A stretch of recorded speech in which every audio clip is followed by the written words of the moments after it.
NRIs చాలామంది ఇక్కడికి వచ్చి సినిమాలు తీయటం కోసం వచ్చేసి తొలి సినిమానే ఆఖరి సినిమాగా వెళ్ళిపోయిన వాళ్ళు చాలామంది ఉన్నారు, చాలా బెటర్ ఎక్స్పీరియన్స్లతో.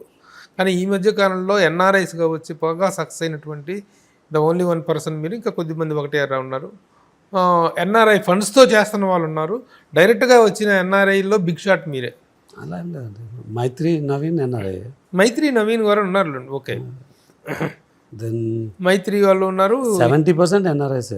ఇప్పుడు ప్రజెంట్ చేకూరి ఎన్ఆర్ఐ, సాహో ఎన్ఆర్ఐనే, వెరీ మచ్ అంటే చాలా మంది ఉన్నారు. ఓకే, రన్నింగ్ టాప్ 10 తీసుకుంటే 6 to 7 members ఎన్ఆర్ఐస్. ఇప్పుడు ప్రజెంట్ లో రన్ అవుతున్నాయి కూడా ఎక్కువగా వాళ్ళ సినిమాలే, మీ ఎన్ఆర్ఐ సినిమాలే కదా. అంటే నేను ప్రొడ్యూసర్స్ 60 to 70% ఎన్ఆర్ఐస్ అన్నారు. ఏంటి ఎన్ఆర్ఐస్ అందరూ ఇలా సినిమా ఇండస్ట్రీ మీదకి మైగ్రేట్ అవ్వటం అనేది ఎందుకు సడన్ గా వచ్చింది?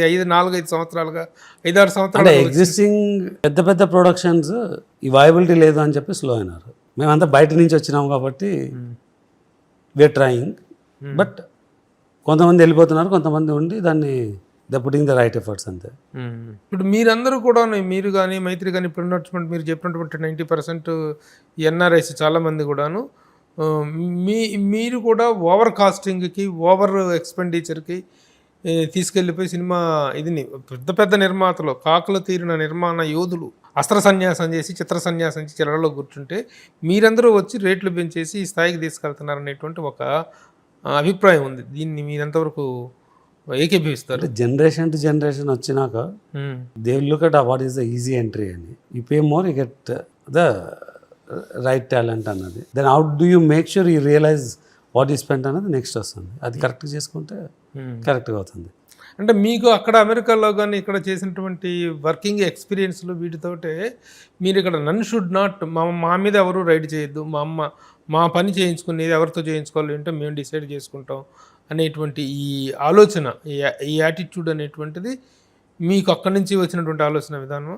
అంటే అమెరికా కొత్తగా ఏం నేర్పిలేదండి. ఇది సెల్ఫ్ ప్రాసెస్, అంటే సెల్ఫ్ థాట్ ప్రాసెస్. ఇది నేను ఒకటే కాదు, చాలామంది హైకోర్టు, సుప్రీంకోర్టు రూలింగ్ కూడా ఉంది, ఎవరికి ఇష్టం వచ్చింది వాళ్ళు మ్యారేజ్ చేసుకోవచ్చు అని. Competition commission of India guide lines చేసింది. అంటే ఇది ఎవరో స్టార్ట్ చేసింటూనే బయటకు వచ్చి ఉంటుంది ఇది.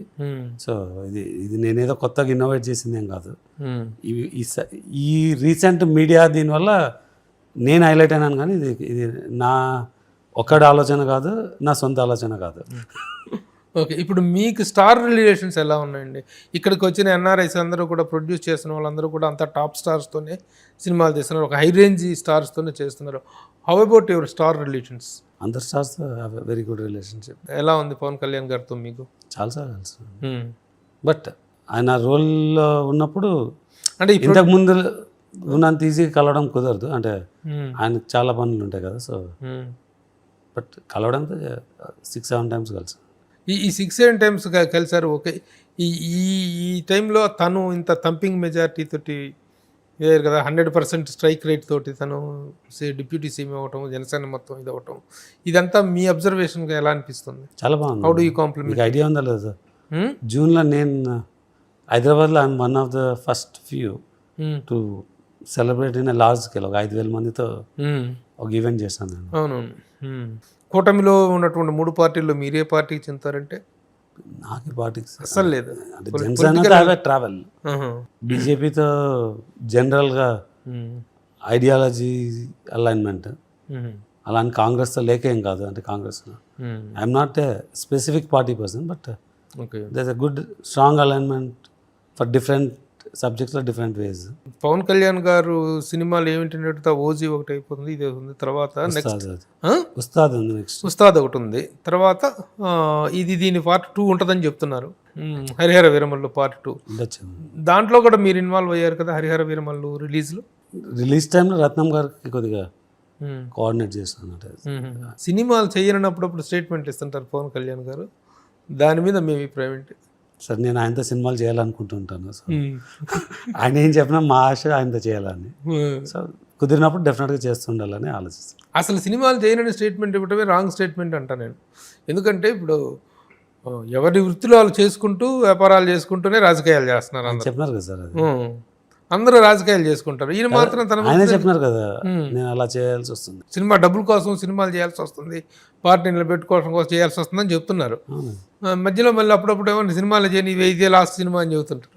అది కాంట్రాడిక్ట్, తనే స్టేట్మెంట్ కాంట్రాడిక్ట్ అవుతుంటారు. ఆయన క్లియర్గా క్లారిఫై చేసినాకండి అవసరానికి కోసం చేయాల్సి వస్తుంది. అదే అంటే ఆయన తన టైం అంతా ప్రజాసేవ మీద అన్నది ఆయన ఆశయము. సినిమాలు చేయడం అవసరం ఉండొచ్చు మధ్యలో, అంటే అవసరంలో నుంచి అర్జెంటుగా డేట్లు ఇచ్చేసి చేయమంటే మీరు రెడీగా ఉన్నారా? డెఫినెట్ చేస్తాం. పవన్ కళ్యాణ్ గారు డేట్ చేసుకున్నాకండి ఆయన సినిమాలు చేయాలనే అన్నది. ఎవరు చేయరు చెప్పండి? ఎవరు చేయరు? ఏ నిర్మాత అయినా నెక్స్ట్ డే ఉంటారు, అంటే ఇమీడియట్గా ఉంటారు. ఏంటి సార్ ఫ్యామిలీ డీటెయిల్స్ ఏంటి మేడం? నాకు ఒక అమ్మాయి ఒక అబ్బాయి. ఏం చేస్తుంటారు?